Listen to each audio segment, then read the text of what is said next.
again and welcome.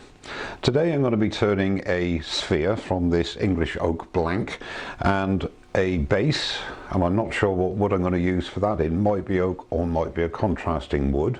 And then from this piece of African blackwood I'm going to be turning a finial. Now, to assist me in the process of turning the sphere, I'm going to be using the Paul Howard sphere jig, which I bought about 6 weeks ago.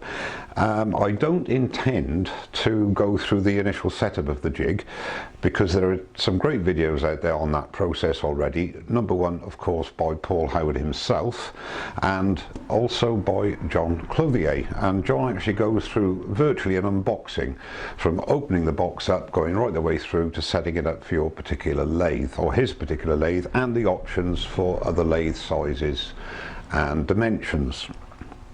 So I'm going to put a link to Paul's channel, Paul's video rather, and to John's video in the description below.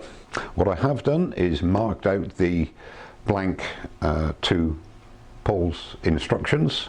They are very detailed and informative instructions that come with the jig, and if I can follow them, anybody can, believe you me. So it's quite a shallow learning curve to get going, but I think as time goes on and you use it more often, you'll find little alterations you want to do here and there to make it better for what you want to do with it. Okay, so what I'll do is bring the camera up closer, show the dimensions I've marked out on this blank, and try and explain to you the reasons for those dimensions, and then we'll actually get into turning a sphere. So these are the markings I've marked out on the blank. The blank itself is 150mm long by 100mm square. All these measurements are approximations, but as accurate as you can get, the better the result will be.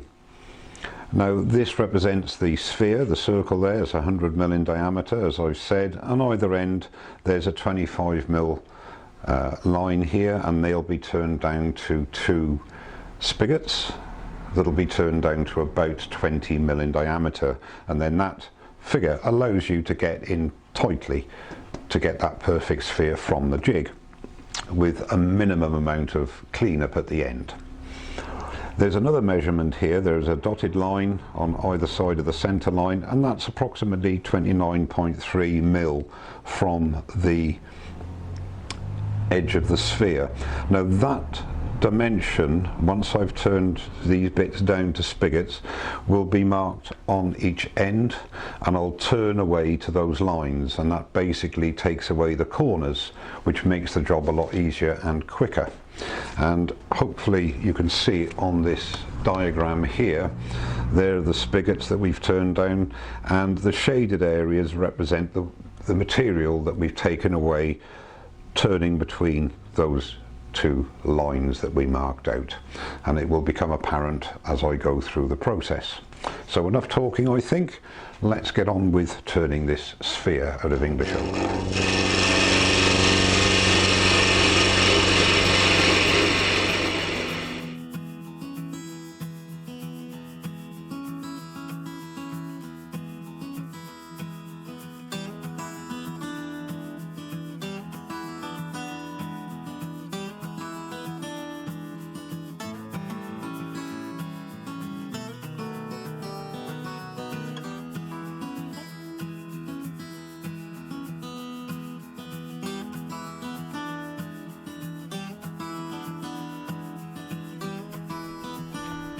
Okay, so what I've done actually is taken a little bit too much off here, but it doesn't really matter. All it means is that the sphere will be slightly smaller. So what I'll do now is set up the jig, and we'll carry on turning this sphere. So we place the jig on the bedways, and I've got the attachments that suit my lathe, and then attach that down. Now, you don't need to tighten up too much, just nice and snug, and you want this plate square to the bedways,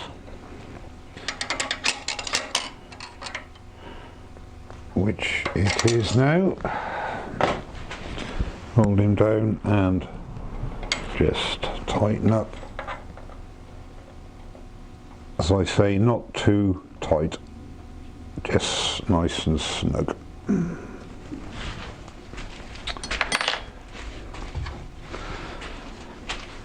Then we get the cutter.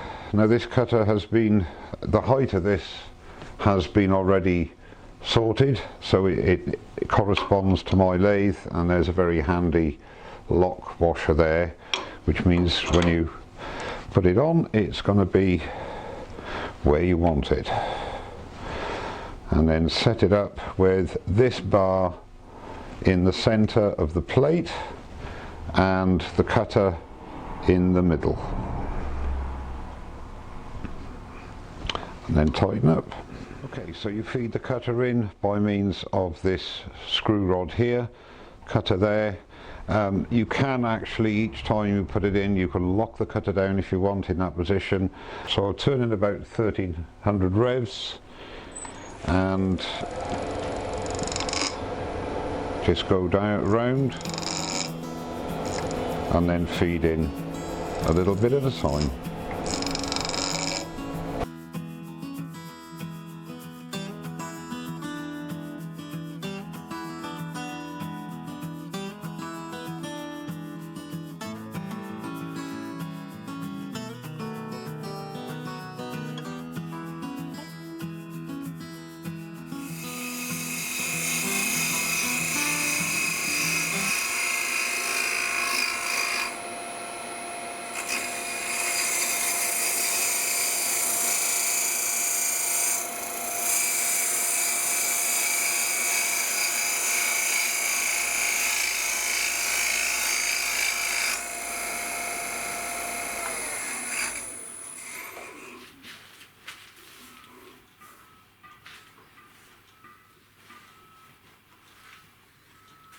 Okay, so that's got to the level with the jig.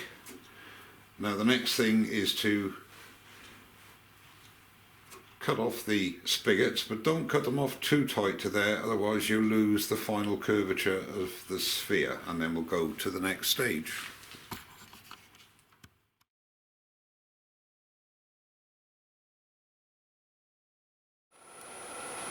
Okay, so what I've got here, I've put some lines there so that I know the stubs are in between those lines, and just very, very carefully,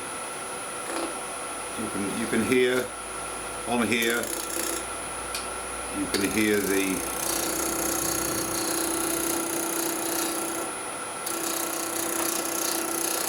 just follow around between those lines.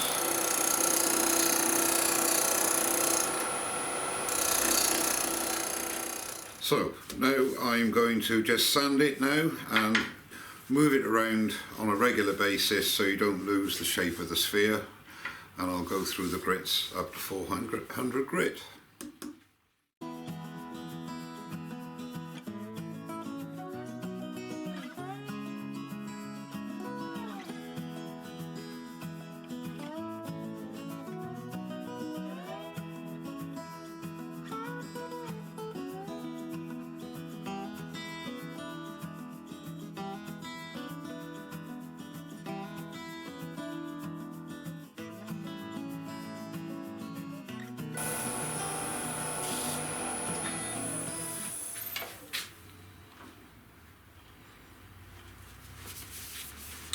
And there's the sphere finished, sanded to 400, and then Hampshire Sheen high gloss. Now normally I would buff this up on a wheel, on a buffing wheel, but I thought I'd try it between centres with the cup chucks because I'm lazy, and it worked fine. It really did. No marks on it, so yeah, that's another method of doing it. So that's part one of this video. In the second part I'll be turning the stand and the finial. Well, thank you very much indeed for watching. Don't forget to subscribe, and I'll see you very soon. Cheers now.